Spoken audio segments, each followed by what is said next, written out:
बिस्मिल्लाहिर्रहमानिर्रहीम। अस्सलाम वालेकुम student, I am Wajid Ali combo, chemistry first year chapter 6 और आज हम पढ़ने जा रहे हैं valence bond theory.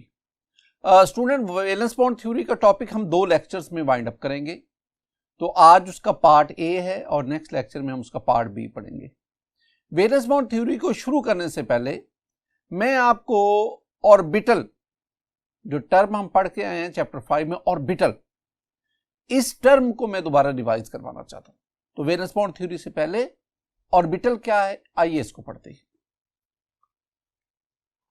My dear student, जो ऑर्बिटल है, जब आप हायर क्लासेस में जाएंगे तो वहां पे इसे हम साई से जाहिर करते, ये साई, PSI, और हम इसको वेव फंक्शन कहते हैं, wave function.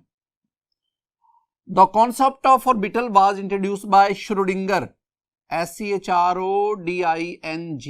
Schrödinger and Dirac. Student, आपने पढ़ा है, आपने ये पीछे पढ़ा है कि an orbital can accommodate, an orbital can accommodate maximum 2 electrons with opposite spin। तो एक ऑर्बिटल में मैक्सिमम 2 इलेक्ट्रॉन आ सकते हैं ऑपोजिट स्पिन के साथ। एक और बात आपने ज़हन में बिठा, वो क्या, मेरे पास ना 3 किस्म के ऑर्बिटल्स हैं। अगर किसी ऑर्बिटल में 2 इलेक्ट्रॉन हो और अगर ऑर्बिटल में 1 इलेक्ट्रॉन हो और अगर ऑर्बिटल में कोई भी इलेक्ट्रॉन ना हो, 3 किस्म के ऑर्बिटल आ गए। ऐसे ऑर्बिटल जिसमें 2 इलेक्ट्रॉन होंगे, उस ऑर्बिटल को हम कहेंगे completely filled, completely filled orbital और ऑर्बिटल। और इन 2 इलेक्ट्रॉन को जो इस ऑर्बिटल में मौजूद है, माय डियर स्टूडेंट, हम इन्हें कहते हैं पेयर्ड इलेक्ट्रॉन, पेयर्ड इलेक्ट्रॉन। तो अगर किसी ऑर्बिटल में 2 इलेक्ट्रॉन है, that is called completely filled orbital, और उन इलेक्ट्रॉन्स को हम कहते हैं पेयर्ड इलेक्ट्रॉन। और जब इलेक्ट्रॉन ऑर्बिटल में पेयर्ड फॉर्म में आ जाते हैं तो वो स्टेबलाइज हो जाते हैं। दूसरी बात, अगर किसी ऑर्बिटल में 1 इलेक्ट्रॉन हो तो हम इसे कहते हैं partially field orbital. Partially field कह लें या आप इसे हाफ फिल्ड कह लें, हाफ फिल्ड, मैंने ये दोनों टर्म्स इस्तेमाल कर। और इस इलेक्ट्रॉन को जो इस ऑर्बिटल में मौजूद है, इसे हम कहते हैं अनपेयर्ड इलेक्ट्रॉन। ये बेसिक टर्मिनोलॉजीज हैं। अगर ये आपको आएंगी ना, यही मैंने आगे थ्योरी पढ़ाते हुए आप ये सारी टर्मिनोलॉजी मैंने बार बार बोलनी है।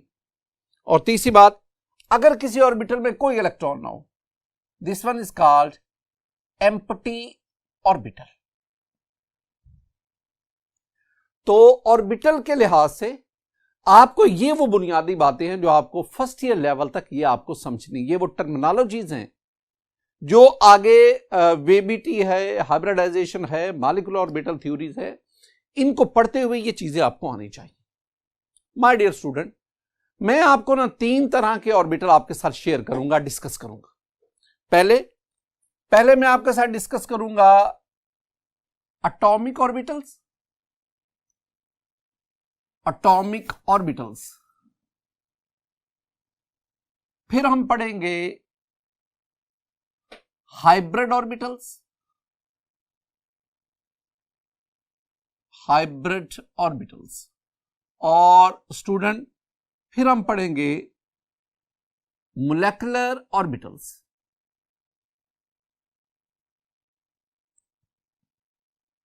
तो आने वाले दिनों में, आने वाले लेक्चर्स में हम ये 3 किस्म के ऑर्बिटल स्टडी करेंगे। पहले आगाज करते हैं atomic orbital. My dear student, atomic orbital में आपके पास हैं S, Px, Py, pz, dxy, dyz, dzx and so on. These are the atomic orbitals. ये एटॉमिक ऑर्बिटल्स है। एटॉमिक ऑर्बिटल के कॉन्सेप्ट इसकी मदद से मैं आपको ना वैलेंस बॉन्ड थ्योरी ये समझाऊंगा। इन जो valence bond theory it based on atomic orbitals. अब एटॉमिक ऑर्बिटल होते क्या है? हमने ना चैप्टर 5 में जब क्वांटम नंबर पढ़ रहे थे ना, तब भी हमने एटॉमिक ऑर्बिटल का जिक्र किया था। जरा देखें स्टूडेंट, मेरे पास ये एटम है, इसके ये इलेक्ट्रॉन रिवॉल्व कर रहा है। तो पहले ये इलेक्ट्रॉन की जो है maximum the probability of finding electron is 95%, तो this one is the S orbital. और अगर आप ये देखेंगे तो ये आपके पास पी ऑर्बिटल आ गया, dumbbell shape, P X P Y P Z, dumbbell shape. और इसी तरह अगर डी ऑर्बिटल की बात करें तो ये वेरियस डी ऑर्बिटल्स भी आपके पास मौजूद है। हमने 5th चैप्टर में क्वांटम नंबर मीन ऑर्बिटल को स्टडी किया था, एटॉमिक ऑर्बिटल। अब एटॉमिक ऑर्बिटल हमें क्या बताते हैं? एटॉमिक ऑर्बिटल हमें बताते हैं AO stand for atomic orbital.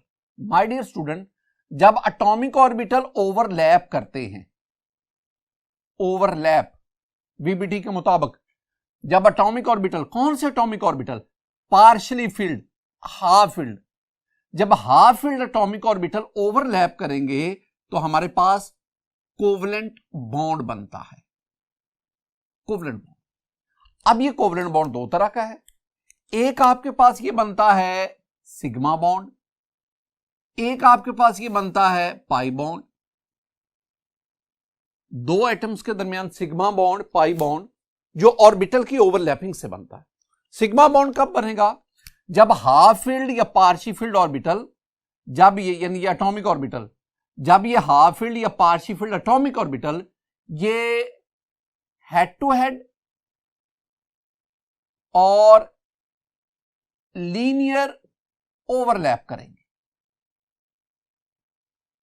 जब हेड टू हेड या लीनियर ओवरलैपिंग होगी, उसके नतीजे में आपके पास सिग्मा बॉन्ड बनता है। इसके बरक्स अगर आपके पास हाफ फील्ड एटॉमिक ऑर्बिटल, अगर वो पैरेलल और साइडवे ओवरलैप करेंगे तो माय डियर स्टूडेंट आपके पास बनेगा पाई बॉन्ड। ये मैं ओवरलैपिंग बता रहा हूं एटॉमिक ऑर्बिटल्स की। अब फिर हम पढ़ेंगे कि जितनी ओवरलैपिंग, एक्सटेंट ऑफ ओवरलैपिंग ज्यादा होगा, उतना ये बॉन्ड स्ट्रॉन्ग होगा। तो एक आपने ये टर्म जो है ओवरलैप, इसको ज़हन में बिठाना। तो एटॉमिक ऑर्बिटल की ओवरलैपिंग से कोवलेंट बॉन्ड बनते हैं। ये हमें कौन बताता है? ये हमें वीबीटी बताता है। और वीबीटी का कॉन्सेप्ट किसकी बेस पे हम स्टडी करते हैं? On the basis of atomic orbital. कौन से एटॉमिक ऑर्बिटल ओवरलैप करेंगे? वो एटॉमिक ऑर्बिटल जो हाफ फील्ड है, जो पार्शियली फील्ड है। इट मींस ओवरलैपिंग में कंप्लीटली फील्ड ऑर्बिटल या एम्प्टी ऑर्बिटल पार्टिसिपेट नहीं करते। अब आए हाइब्रिड ऑर्बिटल। स्टूडेंट, हम हाइब्रिड ऑर्बिटल जो पढ़ेंगे ना, वो हमारे पास होगा sp3, sp2, sp, dsp2, d2sp3 and many more. First year के सिलेबस में हम ये पहले 3 जो हाइब्रिड ऑर्बिटल्स हैं इनको स्टडी करेंगे, और सेकंड ईयर चैप्टर 6 में जाकर जब आप कंप्लेक्स कंपाउंड फॉर्मेशन पढ़ेंगे तो इनके साथ साथ इन dsp2 वगैरह इन ऑर्बिटल्स, इनको भी आप स्टडी करते हैं। अब हाइब्रिड ऑर्बिटल की बेस पे हम हाइब्रिडाइजेशन को स्टडी करते हैं।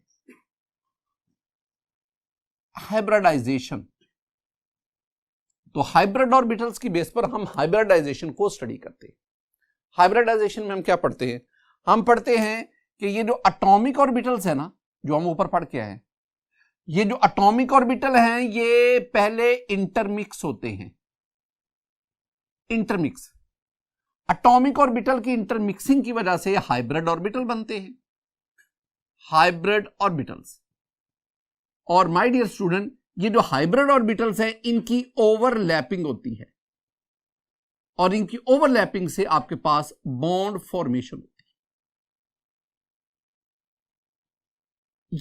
ये मैं बुनियादी बेसिक चीजें आपके साथ शेयर कर रहा हूं इनको जाके आगे हम थ्योरी में एलेबोरेट करेंगे, डिस्क्राइब करेंगे, इनको डिस्कस करेंगे। ये बुनियादी बातें आपके ज़हन में बैठनी चाहिए। नेक्स्ट हम पढ़ते हैं तो हमारे पास molecular orbital.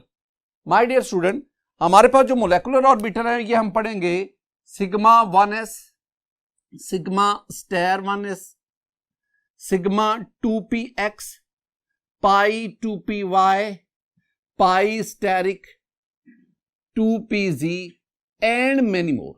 These are called the molecular orbitals.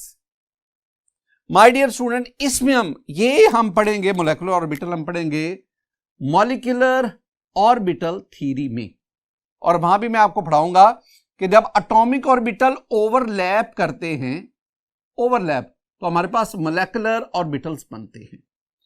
बाकी इसके बारे में जो जो चीजें हैं वो हम थ्योरी में जाकर बड़ी वजाहत के साथ, फसाहत के साथ हम इसको डिस्कस करेंगे। तो ये ऑर्बिटल मेरे पास 3 किस्म के हैं, इनका हमने आगे आने वाली थ्योरीज में इस्तेमाल किया। स्टूडेंट, अब हम बढ़ते हैं वैलेंस बॉन्ड थ्योरी की तरफ। लेकिन वैलेंस बॉन्ड थ्योरी को स्टडी करने से पहले मैं आपको लीवर्स कॉन्सेप्ट और वेस्पर थ्योरी के बारे में सीधा सीधा बात करूं। My dear student, Lewis concept हमने पढ़ा था कि Lewis's concept explains the bond formation. Covalent bond कैसे बनता है, आयनिक बॉन्ड कैसे बनता है, कोऑर्डिनेट कोवलेंट बॉन्ड कैसे बनता है। तो Lewis's concept explain the bond formation. Later on VSEPR theory predict and explain the shapes of molecule. VSEPR theory does not give the reason for the bond formation. तो इसका मतलब है फिर ऐसी थ्योरी होनी चाहिए जो हमें बॉन्ड फॉर्मेशन भी बताए, जो हमें शेप्स ऑफ मॉलिक्यूल भी बताए। तो VBT successfully not only explain the bond formation, covalent bond formation, but it also explain the shapes of molecule. ये VBT की सक्सेस है जो आपने ज़हन में रखा। VBT का आगाज करते हैं। माय डियर स्टूडेंट, जो वैलेंस बॉन्ड थ्योरी है, पहली मैंने बात आपसे शेयर की है कि it explains the formation of bond and shapes of molecules. दूसरी बात, वैलेंस बॉन्ड थ्योरी जो है ये सबसे पहले, the concept of valence bond theory was given by concept of VBT was given by Hitler and London. Later on,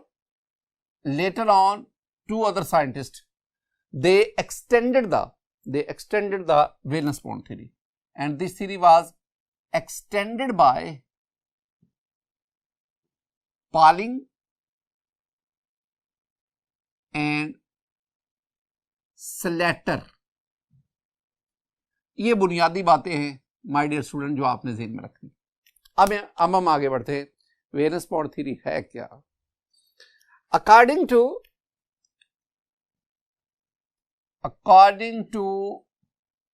quantum mechanical approach, according to quantum mechanical approach, ये Schrodinger wave equation, उसकी base पे ये theory जो है ये आगे describe की। क्या हमें बताता है ये क्वांटम मैकेनिकल अप्रोच? पहली बात ये हमें बता रहा है a covalent bond is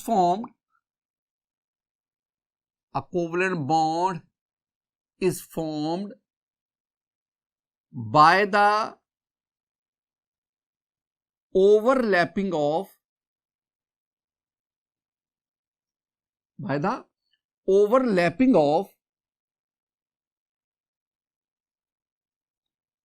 half-filled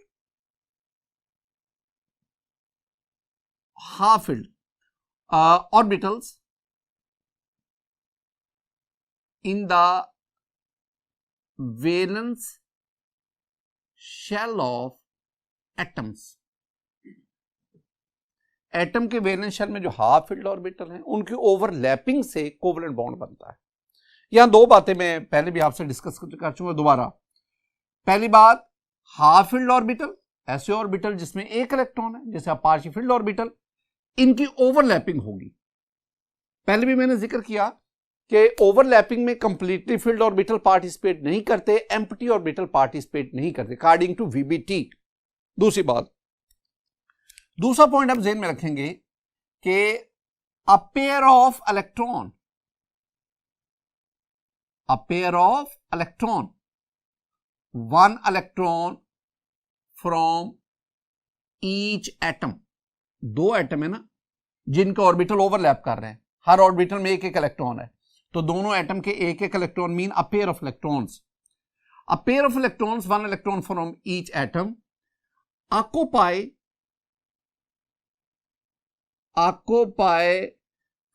the overlapping orbitals।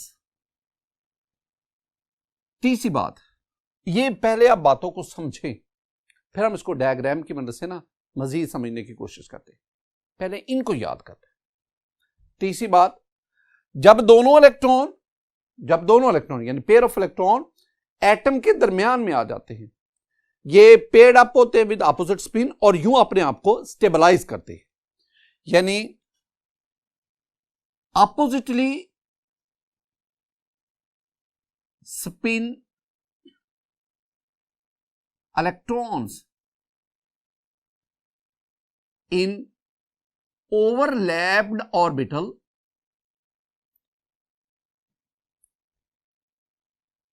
Stabilise themselves. ये अपने आप को स्टेबलाइज करते हैं।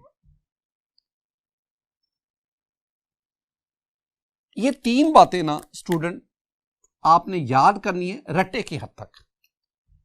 नेक्स्ट पॉइंट बहुत इंपॉर्टेंट है, और ये जो मैं पॉइंट लिख रहा हूं ना, ये वीबीटी और हाइब्रिडाइजेशन के दरमियान बेसिक डिफरेंस है। पहले समझो, वो हाफ फिल्ड एटॉमिक ऑर्बिटल जो ओवरलैप करते हैं, ओवरलैपिंग के बाद बॉन्ड बन गया, तो my dear student, after overlapping the individual atomic orbital retain their identity. After overlapping,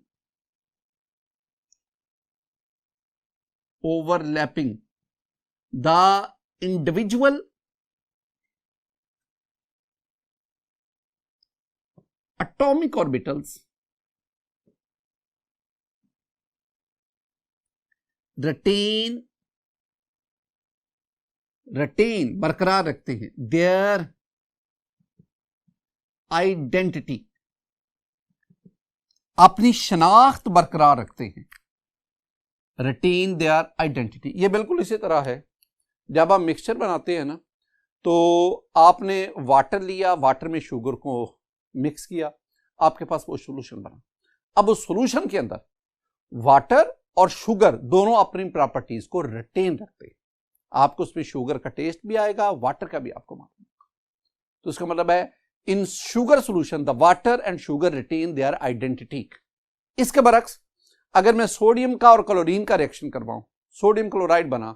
अब सोडियम क्लोराइड वो हम जो टेबल साल्ट है खाने में इस्तेमाल करते हैं, लेकिन सोडियम हुआ या क्लोरीन हुआ उसको तो हम खाने में इस्तेमाल नहीं कर सकते। तो इसका मतलब है कंपाउंड में जो कंपोनेंट्स है they lose their identity while in a mixture the components. बिल्कुल उसी तरह मैं कह रहा हूं कि जब ओवरलैपिंग हुई तो आपके पास बॉन्ड बना, ओवरलैपिंग के बाद एटॉमिक ऑर्बिटल जो ओवरलैप हुए वो अपनी आइडेंटिटी बरकरार रखते। इसके बरक्स जब हम हाइब्रिडाइजेशन पढ़ेंगे तो मैं कहूंगा atomic orbital intermix, they form the hybrid orbital. जब एटॉमिक ऑर्बिटल इंटरमिक्स होकर हाइब्रिड ऑर्बिटल बनाएंगे they will lose their identity. तो ये हम हाइब्रिडाइजेशन में जाकर। नेक्स्ट पॉइंट भी बहुत इंपॉर्टेंट है। लार्जर द ओवरलैप या overlapping, stronger is the bond,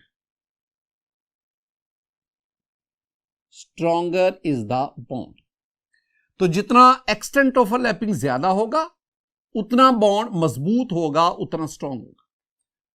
extent of overlapping, जितनी ओवरलैपिंग ज्यादा हो रही होगी उतना बॉन्ड स्ट्रांग होगा। मैं 3 बातें आपके साथ शेयर करना चाहता हूं। पहली बात, स्टूडेंट, अगर आप एस ओवरलैपिंग करवाएं, यानी S orbital is spherically symmetrical, S orbital spherically symmetrical, जब एस ऑर्बिटल की ओवरलैपिंग होती है, एक्सटेंट ऑफ ओवरलैपिंग कम होता है। इसका मतलब है एस और एस से बनने वाला बॉन्ड जो है वो कंपैरेटिवली वीक होता है। इसके बरक्स अगर आप एस और पी की ओवरलैपिंग करवाएं तो एक्सटेंट ऑफ ओवरलैपिंग बढ़ गया, तो बॉन्ड एनर्जी, बॉन्ड स्ट्रेंथ बढ़ गई। और अगर आप पी और पी की ओवरलैपिंग करवाएं, ये पी ऑर्बिटल, तो पी ऑर्बिटल से बहुत ज्यादा ओवरलैप कर जाता है, और ओवरलैपिंग ज्यादा होने की वजह से वो एक स्टेबल, एक मजबूत, एक स्ट्रॉन्ग बॉन्ड बनेगा और उसकी बॉन्ड एनर्जी बहुत ज्यादा होगी। ये जो मैंने ऑर्बिटल ओवरलैपिंग लिखी है ना, ये इनके बॉन्ड एनर्जी ऑर्डर के लिहाज से, यानी this one is the bond, ये above is the order of bond energy या order of overlapping.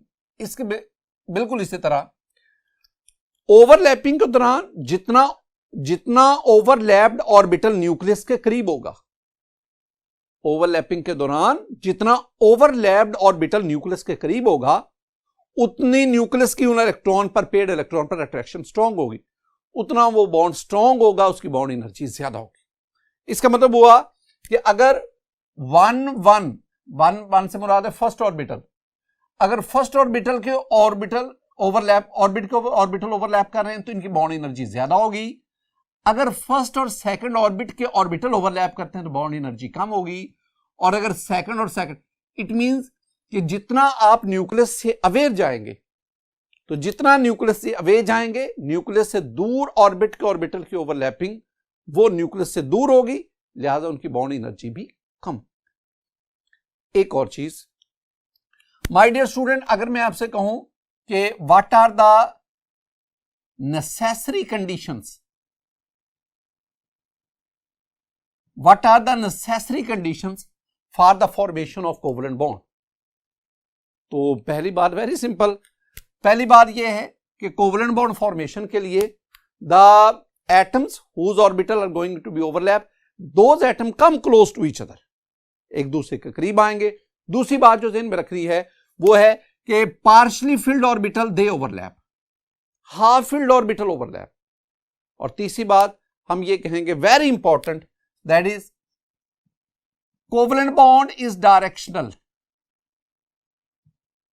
covalent bond is directional। ये भी अक्सर शॉर्ट आंसर क्वेश्चन भी आता है। तो कोवलेंट बॉन्ड डायरेक्शनल होता है, आयनिक बॉन्ड नॉन डायरेक्शनल होता है, और डायरेक्शनल और रिजिड होता है covalent bond, directional as well as rigid. तो अब why covalent bond is directional, क्यों ये डायरेक्शनल है? क्योंकि जब कोवलेंट बॉन्ड बनता है तो एटॉमिक ऑर्बिटल एक स्पेसिफिक डायरेक्शन में एक दूसरे से ओवरलैप करते हैं। तो the direction of covalent bond is the direction of overlapped orbital. तो जिस डायरेक्शन में ऑर्बिटल ओवरलैप करेंगे that is the direction of covalent bond. Student, इसके बाद हम बढ़ेंगे और हम वेरियस एग्जाम्पल जो है ना उनको स्टडी करेंगे। जो एग्जाम्पल मैं आपके साथ शेयर करूंगा इसमें हम H2 की फॉर्मेशन को, HF की फॉर्मेशन को, इस तरह O2 की फॉर्मेशन, N2 की फॉर्मेशन, मेरे पास H2S, ये वो मॉलिक्यूल है जिनकी VBT की बेस पे फॉर्मेशन आपके सिलेबस में डिस्कस की गई। लेकिन इन तमाम मॉलिक्यूल की फॉर्मेशन अकॉर्डिंग टू VBT ये हम नेक्स्ट लेक्चर में पढ़ेंगे। माय डियर स्टूडेंट, आज के इस लेक्चर में हमने VBT, पहले तो हम ऑर्बिटल को कॉम्प्रिहेंसिवली डिस्कस किया। 3 किस्म के ऑर्बिटल हमने पढ़े, एक आपके पास एटॉमिक ऑर्बिटल है, हाइब्रिड ऑर्बिटल है, मोलेकुलर ऑर्बिटल। कौन कौन सा ऑर्बिटल किस किस थ्योरी में यूज होगा। फिर हमने valence bond theory successfully describe the shapes and bond formation in molecule. और फिर हमने वैलेंस बॉन्ड थ्योरी, इसकी डिफरेंट जो है पोस्टुलेट्स, उनको स्टडी किया। इंशाल्लाह नेक्स्ट लेक्चर में स्टूडेंट हम वैलेंस बॉन्ड थ्योरी की बेस पर डिफरेंट मॉलिक्यूल, उनमें बॉन्ड फॉर्मेशन और उनकी शेप को स्टडी करेंगे। मेरी दुआ है कि अल्लाह ताला आप पर अपना फजल और करम फरमाए। अस्सलामु अलैकुम वरहमतुल्लाह।